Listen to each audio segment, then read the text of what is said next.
Welcome back, or welcome to my video. This is going to be a lower quality and probably quite short video due to me needing to get this out pretty quick.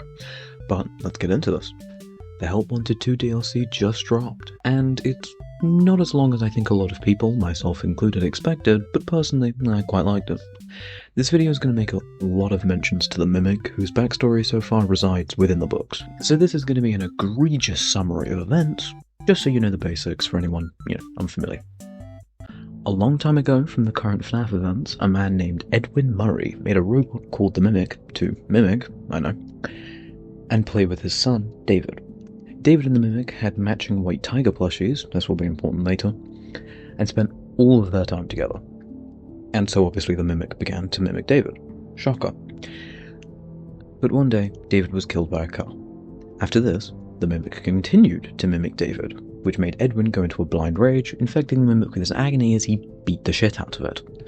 Skipping forward a fair bit, Mimic is moved into either the Pizzaplex or just the book's parallel version, and sits in a baobab tree, which is just in the middle of the Pizzaplex. So he infects the Pizzaplex, kills a lot of people, and then either gets removed with the tree or cast into the basement with the Tangle and William's shell. Now, moving on to the DLC itself. It starts as soon as the game is loaded, with Mystic Hippo telling us, "The forgotten button has materialized here in my mystical booth," which I'm pretty sure is about just the replay message button, which she's now got, which is great. We then go over to her, where she tells us, "A gift awaits you in the distant past," which is a hint telling us to go through the levels, and I think there's one puzzle piece next to Candy Cadet, and get all the different puzzle pieces, which will be important later. Once we've got at least one of them, she tells us, "A key piece of advice for your second night of work. Start with 1, stop. Add 8, stop. Take 2, stop. Return 2. This puzzle gets us the answer 1979, a date that we first saw in the Secret of the Mimic trailer. The second night of work part of this clue refers to Puppet Master, the second sister location level. This is not the only time the puppet's presence is going to loom over this DLC. Thank you to Not Real Name Not At All for reminding me of this, and compiling all of them into one nice place for me to get the list. Very, very helpful. Once we enter this level, we see a Jackie card on the desk, our first sighting of her in this DLC, worry not though it won't be the last. We then open the drawer, punch 1979 into the keypad, and are rewarded with the white tiger plush. Maybe given to us by Glitchtrap's hand, I haven't seen anyone look yet. And the white tiger plush has the same blue and green eyes that he rocked, get it, in the Tiger Rock book cover, meaning it's definitely the same one. Once we get back to the main area, Mystic Hippo speaks once again, telling us a hidden performer is ready to take a bow. Going to the display stage, we're now able to view the Mimic himself, dressed to the nines in his best Gregory cosplay, which might be suggesting that the Scooper ending was actually the canon one, as this suit shouldn't exist if the elevator ending happened, because all the suits he used to make the Gregory cosplay are still there. We're then told by Mystic Hippo, a poor performer must be spry, tomatoes are in short supply. We toss whatever may be by, a solid hit will make one cry, which directly translates to beat that bot. Go watch the shorts, it'll make sense. After hitting him with one of the weapons that we got during the gameplay of Help Wanted 2, the Mimic lets out this very unpleasant scream as a large green-lit door opens near Candy Cadet. Going through meets us with a cleaned-up version of the room from the Secret of the Mimic trailer. After winding up the Jack-in-the-Box that plays a deeper version of the Puppets tune called My Grandfather Clock, the room goes dark as Jackie returns once again, yelling, "Time to play." Then the lights come back on, showing us the frame to assemble our puzzle where the box was.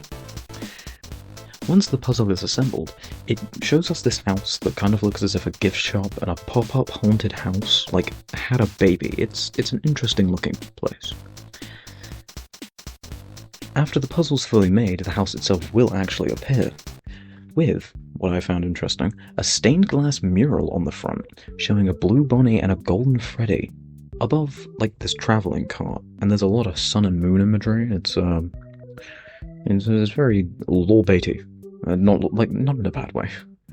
In ooh, look at this. Isn't this new and interesting? To me, this smells like an old Freddy's place that we've never seen before. It's coming back. And, might be where A, the OG puppet was, and B, where Jackie was, or I guess might still be. I'm not really sure where she is now. And, clearly based on the travelling circus vibe, it's decently old, so getting a return to the classics, I suppose.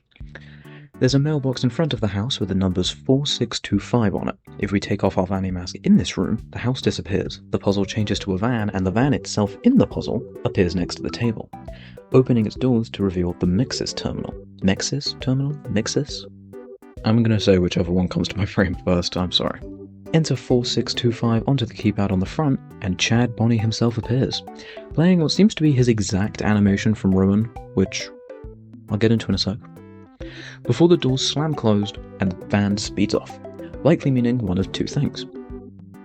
1. After Ruin, the mixer's terminal was taken, hence the same animation, because it's like, oh, look, after this happens to him, he's then taken away by the van, which, if the scooper ending is canon, sorry, my cat just jumped onto my chair. What are you doing? What is wrong with you? Oh yeah. Which, if the scooper ending is canon, makes sense because the mimic then either perished when the scooper, grabbed his ass, or he escaped, so he wouldn't be there. So Mixus wouldn't need to be there to keep him in. Or 2, it means the Mixus terminal was originally somewhere else. Maybe this weird gift shop place, before being stolen to then contain the mimic.